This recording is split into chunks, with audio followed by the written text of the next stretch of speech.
There's a lot of thinking in this movie. So there's a complicated bank robbery scene where all these robbers with clown masks rob the bank together, but they all die, and this one guy lives at the end, and that guy's the Joker. The Joker is the bad guy, and he's got actual clown makeup on, not just a mask. Meanwhile, things are different in Gotham City now. There's this cool guy named Harvey Dent, and Batman thinks, ooh, maybe this guy can clean up the city for realsies, and I don't have to fly around in a bat suit like a weirdo and put people in the hospital. Huh. Wait, Bruce doesn't have to do that anyway, because there are so many other ways to make that happen without being a violent person.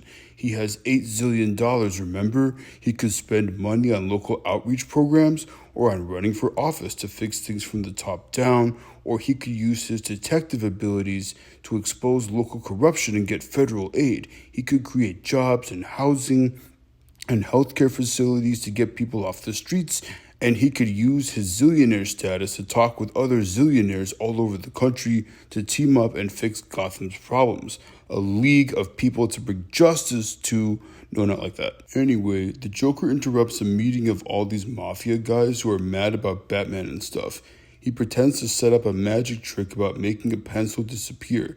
And I thought, this guy is called the Joker, but he's not making any jokes. I kind of wish the Joker went up to this mafia guy here and asked him, what do you call a clown who doesn't want to sit down? And the mafia guy would say, what? And the Joker would say, a stand-up comedian. And nobody would laugh, but I would think it's funny because that's a dumb joke. But instead of making a dumb joke, the Joker just says, I'm going to make this pencil disappear, and smashes the guy's face into the pencil so you can't see it anymore. That's not a magic trick. That is not for kids, and I don't see what's funny about that. Batman starts using his skills to help Harvey Dent and the cops. Hey, why doesn't Batman just become a cop? He'd be pretty good at it, don't you think? Seems like Batman doesn't become a cop because he likes beating the poop out of the bad guys. Like I said about the last movie, I think Batman needs a therapist. Since Batman and the authorities are having success, the Joker goes around murdering people in order to prevent the mafia guys from going to jail. The Joker says he's going to keep doing this until Batman gives up his secret identity. He even shows up at a party and threatens Harvey Dent and throws Rachel out the window. Hey, wait a minute, this Rachel they're talking about looks completely different. I went on the internet and found out that they had some other lady play the Rachel role instead, since the original lady didn't come back for this movie. Whoops. I don't know who told the first lady that was a good idea, but what happened is called a recast, and for her that is called a bad career move. Bruce gets all confused and thinky about why the Joker is being like this, and Alfred tells this whole story and says, some men just want to watch the world burn. This is called foreshadowing, given what happens in the next part. Harvey Dent pretends he's Batman in order to lure out the Joker, but the Joker is really smart and he figures this is fake. They catch the Joker and Batman interrogates him in jail, but the Joker just says he's having fun playing games with Batman. Then the Joker says he's put Rachel and Harvey Dent in buildings on different sides of the city, and Batman can only save one. Now remember, Batman is in love with Rachel, even though she's dating Harvey Dent now. So he goes after Rachel while the cops look for Harvey, but it turns out the Joker was fibbing, and Harvey was where Batman thought Rachel would be, and vice versa. This is called a cruel joke, or a joke that's not funny. Interesting. Batman manages to get to Harvey, but not quite in time, so Harvey gets half blown up. Harvey says, Rachel, no! Since Rachel gets completely blown up. Then the Joker sneaks out of jail, gets the mafia people's money, and burns it all since he doesn't care about it. This movie is really dark. I guess it's in the name though. When Harvey survives, half his face got exploded, so it looks really scary, and therefore the rest of the movie is not for kids, since now there are two guys that look super scary, not just one. One of the guys who works for Bruce figures out that he's Batman, but the Joker threatens to blow up a hospital unless the guy is killed.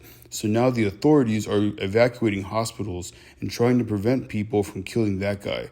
Then the Joker finds Harvey and says, hey, I know about all these other guys that helped kill Rachel. You can take care of them yourself. And Harvey is all bummed out, thinking that he's alive and Rachel's dead because of a coin flip decision. Like, heads you live, tails you go kablamo. So Harvey starts going after these guys, catching them and then flipping a coin to decide if he lets them live. Pretty dark stuff, huh? Batman learns that the Joker has put bombs on 2 ferries that people are trying to use to escape. One ferry has civilians and the other has prisoners, and he says they're both going to blow up unless the people on one boat decide to use a detonator to kill the people on the other boat. But it turns out neither boat kills the other boat. Neither of them can go through with it, and Batman catches the Joker and says, "Ha! Guess what? Turns out people are actually good." And the Joker admits he just wants to cause chaos just because he's evil and he finds it amusing. I feel like if you want to cause chaos for fun, you could play Jenga with your friends and only remove the blocks from the bottom rows. That's a much healthier way to mess with people than playing murder games with bombs and clown makeup. Unfortunately, the Joker tells Batman that even though Batman won't kill him, the Joker has corrupted Harvey. So when Batman finds him, Harvey has taken Commissioner Gordon's family hostage. He's become a bad guy. Batman saves Gordon's family, but Harvey falls and dies by accident. So Batman tells Gordon he needs to take the fall for Harvey's death since Gotham needs to believe that human beings can save them, and if they find that the Golden Boy almost started killing kids, that would be bad for morale. So people are sad about Harvey Dent, and they call Batman a murderer. I feel I really need to emphasize it on this one, so this movie is not for kids, not for kids, not for kids. So hey, little boy in a Batman costume, this movie is not for you.